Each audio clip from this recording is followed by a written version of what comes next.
एक आदमी ने एक बहुत ही खूबसूरत लड़की से शादी की। शादी के बाद दोनों की ज़िंदगी बहुत प्यार से गुजर रही थी। वह उसे बहुत चाहता था और उसकी खूबसूरती की हमेशा तारीफ़ किया करता था। लेकिन कुछ महीनों के बाद लड़की चर्म रोग से ग्रस्त हो गई और धीरे धीरे उसकी खूबसूरती जाने लगी। खुद को इस तरह देख उसके मन में डर समाने लगा कि यदि वह बदसूरत हो गई तो उसका पति उससे नफ़रत करने लगेगा और वह उसकी नफ़रत को बर्दाश्त नहीं कर पाएगी। इस बीच एक दिन पति को किसी काम से शहर से बाहर जाना पड़ा।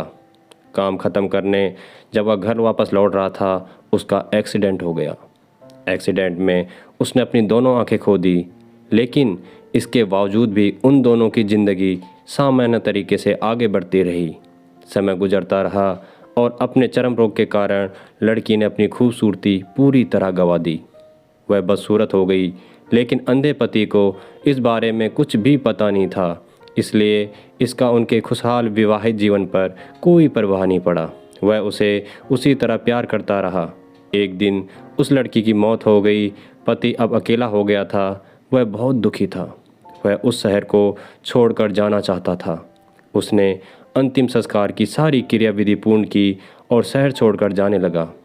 तभी एक आदमी ने पीछे से उसे पुकारा और पास आकर कहा, अब तुम बिना सहारे के अकेले कैसे चल पाओगे? इतने साल तो तुम्हारी पत्नी तुम्हारी मदद किया करती थी। पति ने जवाब दिया, दोस्त, मैं अंधा नहीं हूँ, मैं बस अंधा होने का नाटक कर रहा था, क्योंकि यदि मेरी पत्नी को पता चल जाता कि मैं उसकी बदसूरती देख सकता हूँ तो वह यह उसे रोग से ज़्यादा दर्द देता। इसलिए मैंने इतने साल अंधे होने का दिखावा किया। वह बहुत अच्छी पत्नी थी, मैं बस उसे खुश रखना चाहता था। दोस्तों, उम्मीद करता हूँ कि सच्चे प्यार की कहानी आपको ये पसंद आई होगी।